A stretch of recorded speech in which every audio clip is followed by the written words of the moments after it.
in line. I'm the sub-team lead for RPIW number 5. This is our audit sheet. We're going to talk to a talk time of 20 minutes. This is, we were called Day Surgery Dynamos. That's where we emphasized on our RPIW. The dynamo is a hardworking, tireless, energetic person. This is a picture of the team. We're all happy. We're very happy right now. And this is our audit sheet. And we were looking at the wait time for patients.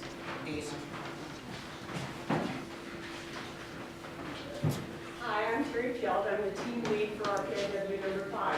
Our value stream map for the patient admit, assessed, processed, and day surgery. When we viewed the process, we discovered that actually there were 2 flows that we felt should be monitored.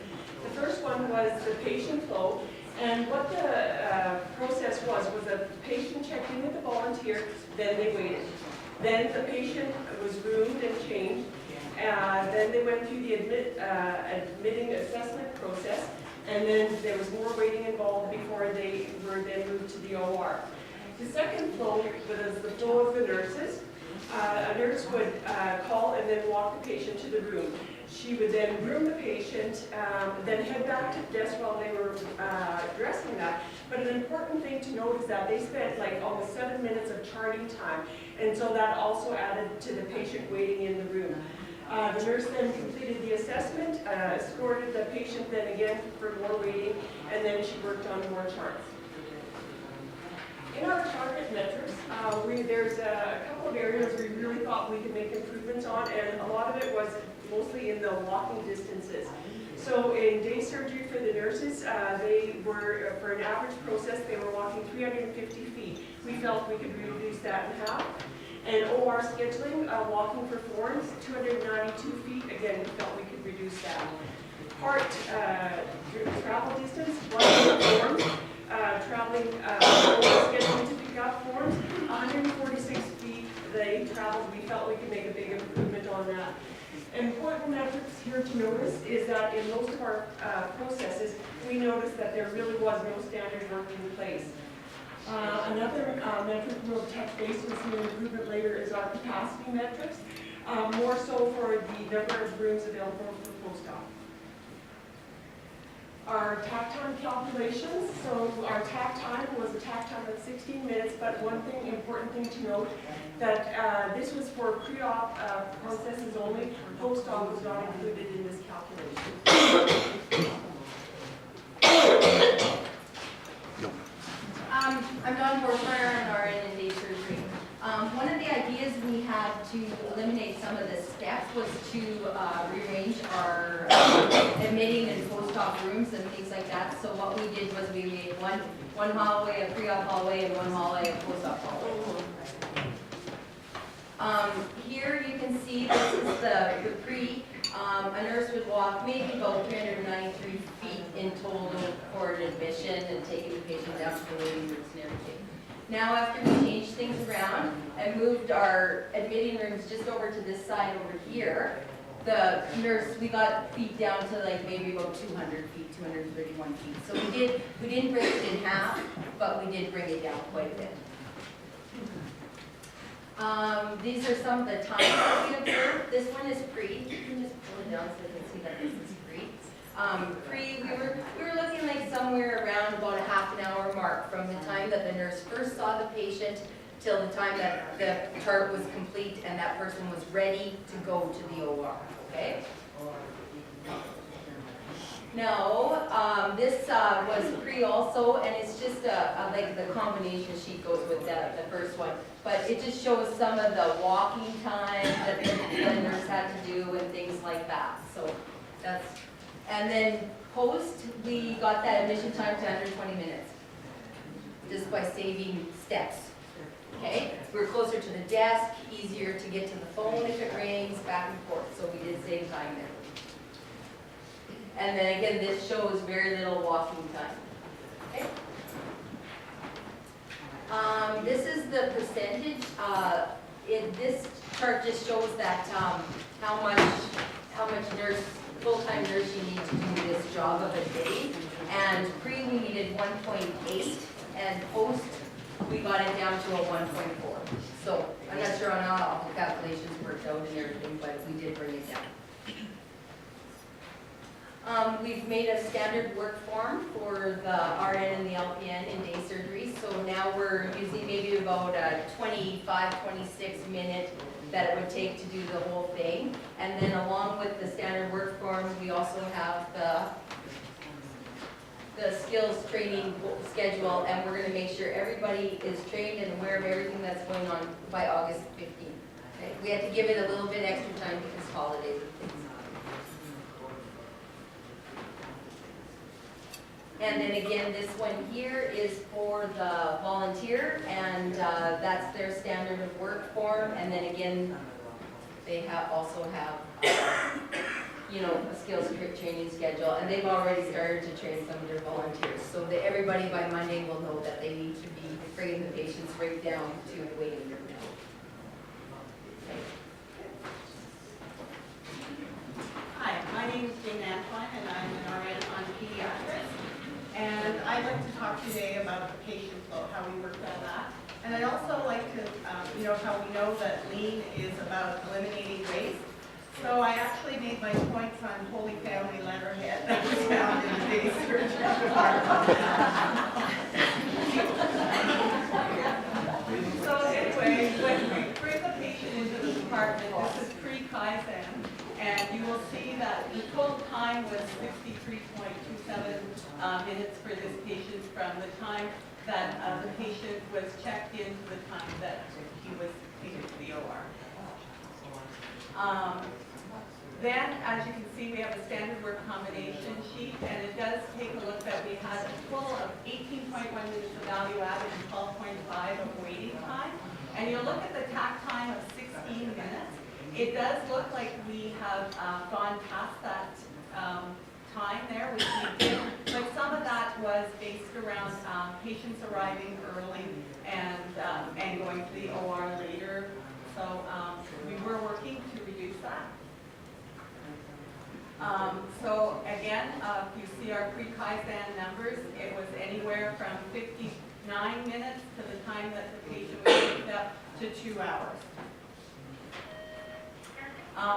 Post-Kaizen, again, we were at 14.45 minutes of value added and 13.38 waiting time. And again, we, basically we're almost meeting our tack time of 16 minutes, but it was the patients coming in early, quite a bit earlier than just to be here. They felt safer coming in earlier, and some delays in the OR, which was under everybody's control.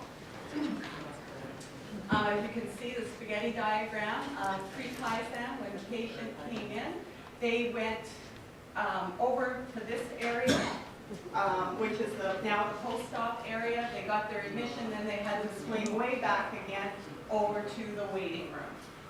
And post-Kaizen, they go directly through to the admitting area, which is sitting right next to the waiting room. And some of the nurses were actually, if there was a room opening, asking the volunteers to bring them directly into admitting, so that eliminated that step. It's definitely shortened their steps. And the benefits for the patients, I actually had some time to sit in the waiting room and talk to some of the patients, and this is what they've come up with, is that this is their statements, is that they're happy to be able to sit with their families. It's, it's private, it's eliminating waiting, it's more comfortable. And they're actually, one of the things is that sitting in the waiting room and actually seeing the nurses' activity is that they didn't feel like out of sight, out of mind. They felt that they were being looked after, because even just seeing a nurse or a nurse acknowledging that they were still there. So overall, they're pleased with the process. I'm Sherry Welsh, and I work in the surgeon's office in the social medical clinic. Part of the problem we identified with surgery patients waiting is the enormous amount of duplicate or incomplete pre-ops. So what we've done is we created a checklist for the surgeon's office that when they start the pre-op process, upon signing the consent, they'll fill this out. And once the pre-op is filled, the pre-op checklist is filled, they'll fax the complete pre-op as well as the the checklist right to the day surgery, or OR scheduling, sorry.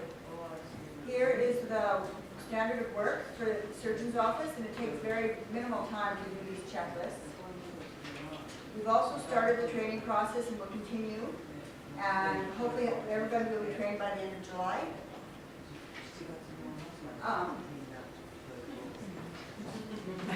We drafted a memo to go with the pre-op checklist to the surgeon's office, just explaining how come we've done it. We've also drafted a memo to the lab, asking them that if they please fax the blood work back to the ordering doctor instead of faxing it to OR scheduling or day surgery, it'll help. And then we faxed a memo thanking the family physicians for their cooperation in sending us the completed pre-ops and how much is appreciated, and we'll keep follow up with this every couple months. Another issue that we dealt with was the patients a little bit unsure of who to phone when to find out when they're supposed to be arriving at day surgery for the surgery.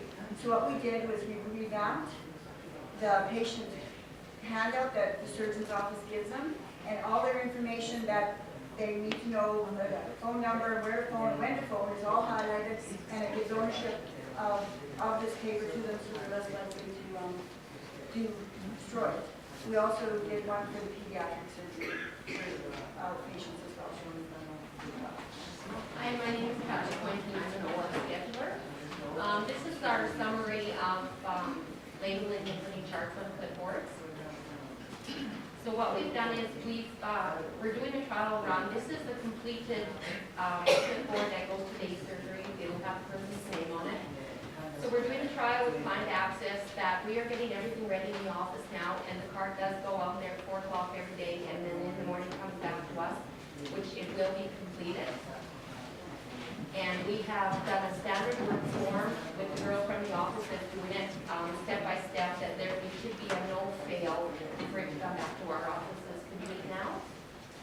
Now, Dr. Maciel does sisters every Friday morning, and the girls are finding that they're getting very congested in the morning because there's 6 patients arriving at 7 and 4 arriving at 9.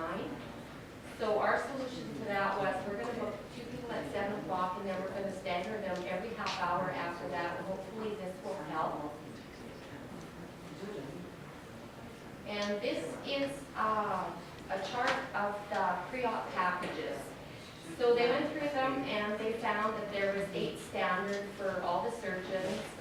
And going through them, they lowered with the cataracts from a 1-page, or sorry, from a 4-page to a 1-page. And instead of having 8 different pre-op packages now, they brought it down to 7. Hi, I'm Earl Johnston, LPN in day surgery, and I was on laundry. You get it at home, you get it at work, you get it everywhere. We found by move the laundry out of the back hallway, it was less distance for the nurse to walk. It was an orderly, quick visual. The laundry was not tucked away, and because there is excessive ordering being done, this will save money in the long run, because when we're ordering, we just need to look, oh, that's what we need. And it's neat and orderly, so it's win-win, and another win, many wins. So this is the back hallway where we removed the laundry that was stashed in the back.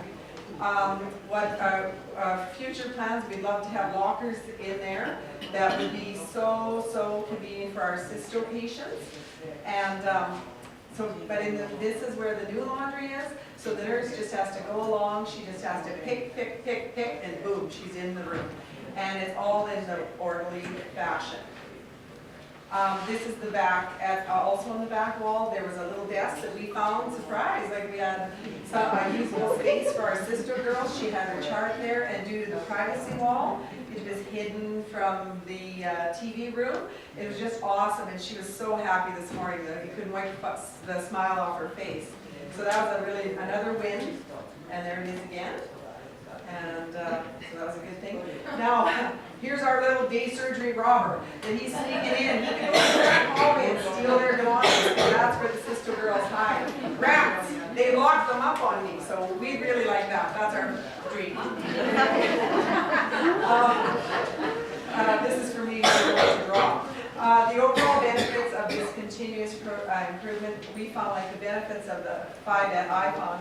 We did a series of mini projects, like one was standard standardizing the rule between the prison institution and our hospital institution, because that causes a lot of phone calls in the whole patient care system.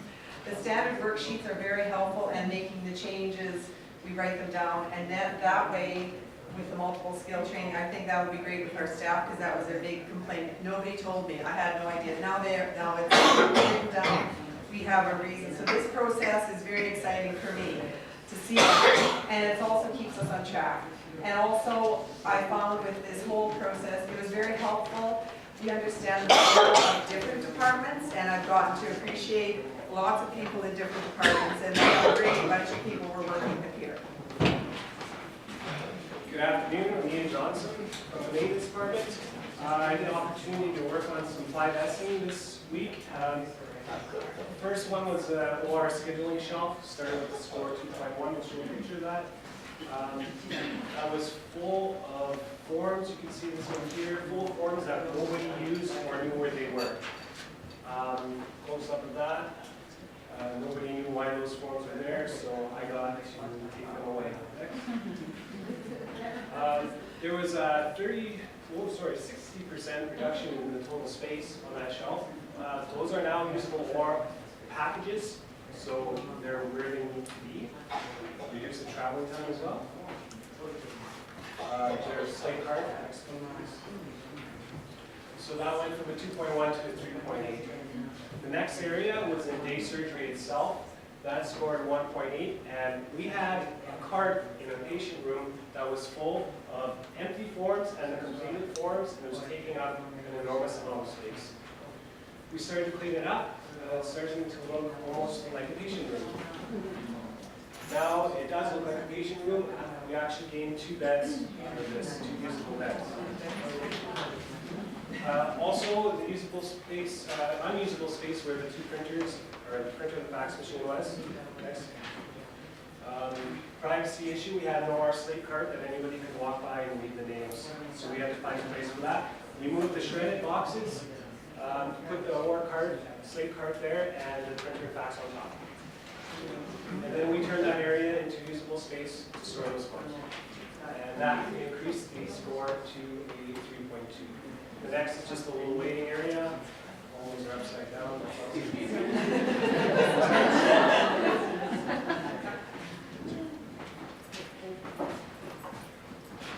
Hello, my name is Tina Cole, also known as a happy volunteer. And I'm excited to be part of the day surgery diaries. The job of cleaning something out involves sorting, simplifying, sweeping, standardizing, etc. And our target, where I assisted, was the patient teaching file cabinet in the nurse's station. It contained 49 very old-looking files. First, under the guidance of the nurse, we sorted the files into the surgery category. Next, a new file hanger was installed. Further, we color-coded the files to match the surgery category. Then, new labels were created for each file, and only a limited amount of supply forms were kept on hand. This was followed by a quick sweep of each folder to make sure the proper health region logo was on the form. Those that had none were quickly culled and will be redone, photocopied, and refiled. The end result? First of all, everything is in place. And our wonderful nurses will have easy and quick access to the patient teaching forms. Thus, the sight of these brilliant color files will be awesome. Our score, we started off with a dismal mark of 2.2 on 5 and ended with a super 4.1. I'm also a patient navigator day surgery, and just want to say this new directing of patients to the waiting room is absolutely wonderful. We have nothing but good comments, and this change is surely a step in putting patient first, which in the end is really our goal, and I have no more time left. I'm going to talk a little bit newspaper. We ended up a total of 18 ideas, and We started off with 49 ideas and we finished most of them. And real quick, I'll just highlight, so from our waste wheel, that was what it looked like on Monday. And this is what it looks like today. We're very pleased with the results. Our target of the metrics, some of our walking distances, the big ones, a couple of them we were able to reduce by 91%. Defects in pre-op packages, we expect to see by the processes we have in place, we will see improvements in that. We were able to set up a standard work in all processes. And capacity, as Ian has mentioned, the capacity is so proud that we were able to increase by 2 beds. Capacity of 32% increase. Workshop summary, so again, each of the changes that we did focused on the patient experience. Everything was to do with the patients and the metrics that we achieved. We were so pleased. A big thank you to the day surgery staff for allowing us to put them under a microscope. They were amazing, and what they do, it was phenomenal learning. There are so many people to thank, and so just thank you everyone. Thank you for attending our presentation.